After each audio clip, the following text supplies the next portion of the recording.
Adani group पर Hindenburg की reports को लेकर गुरुवार को संसद में जमकर हंगामा हुआ। पूरे विपक्ष ने अडानी ग्रुप के वित्तीय लेन देन की जांच संसदीय पैनल या सुप्रीम कोर्ट की कमेटी से कराने की मांग की है। इस मुद्दे पर हंगामा के चलते लोकसभा और राज्यसभा को कार्यवाही शुरू होते ही पहले दोपहर 2 बजे तक और फिर अगले दिन के लिए स्थगित करना पड़ा। इधर आरबीआई ने सभी बैंकों से अडानी इंटरप्राइजेज लिमिटेड को दिए कर्ज की जानकारी मांगी है। न्यूज एजेंसी रॉयटर्स ने बताया कि आरबीआई के अफसरों ने नाम न बताने की शर्त पर यह जानकारी दी है। वहीं शेयर मार्केट में भी अडानी ग्रुप के शेयर्स में 10% तक की गिरावट देखी गई। बुधवार देर रात अडानी ग्रुप ने 20,000 करोड़ रुपए के फुल्ली सब्सक्राइब एफपीओ को रद्द कर इन्वेस्टर्स का पैसा लौटाने की बात कही थी। बुधवार को अडानी इंटरप्राइजेज का शेयर 26.70% गिरकर 2179.75 पर बंद हुआ था।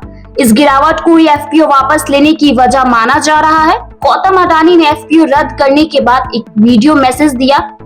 इस वीडियो में उन्होंने इन्वेस्टर्स का शुक्रिया अदा किया। उन्होंने कहा, पिछले हफ्ते स्टॉक मार्केट में हुए उतार चढ़ाव के बावजूद कंपनी के बिजनेस और उनके मैनेजमेंट में आपका भरोसा हमारे लिए आश्वसनीय देने वाला है। मेरे लिए मेरे निवेशकों का हित सबसे ज्यादा जरूरी है, बाकी सब सेकेंडरी है। It is important for me to confess that whatever little I have achieved in life is due to the faith and trust reposed by them. I owe all my success to them. For me, the interest of my investor is paramount and everything is secondary. इसलिए निवेशकों को संभावित नुकसान से बचाने के लिए हमने एफपीओ वापस ले लिया है। बोर्ड ने महसूस किया कि एफपीओ के साथ आगे बढ़ना नैतिक रूप से सही नहीं होगा। Hence, to insulate the investors from potential losses, we have withdrawn the FPO.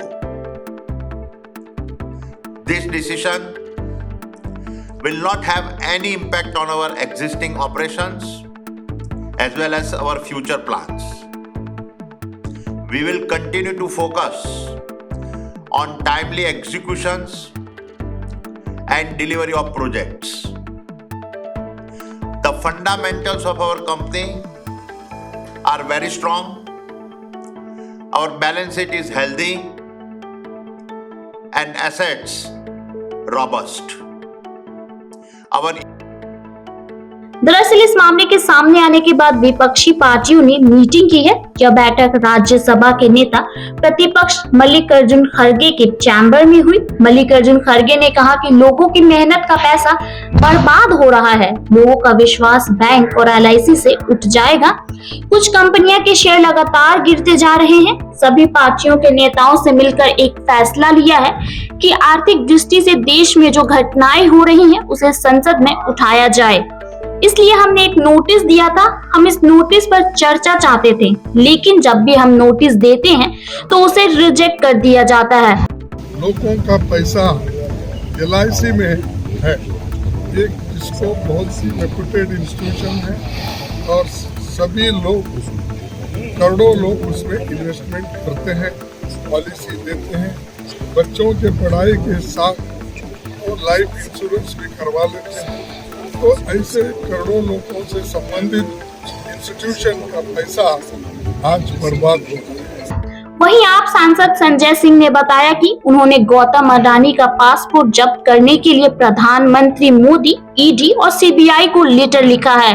उन्होंने कहा कि अगर ऐसा नहीं किया गया तो वह भी कई बिजनेसमैन की तरह देश से भाग जाएंगे और देश के करोड़ों लोगों के पास कुछ भी नहीं बचेगा। पश्चिम बंगाल की मुख्यमंत्री ममता बनर्जी ने कहा, अपने कुछ नेताओं को फायदा पहुंचाने के लिए भाजपा बैंक और एलआईसी के पैसे का इस्तेमाल कर रही है। आप इस खबर के बारे में क्या सोचते हैं? आपकी क्या राय है? हमें कमेंट करके जरूर बताएं।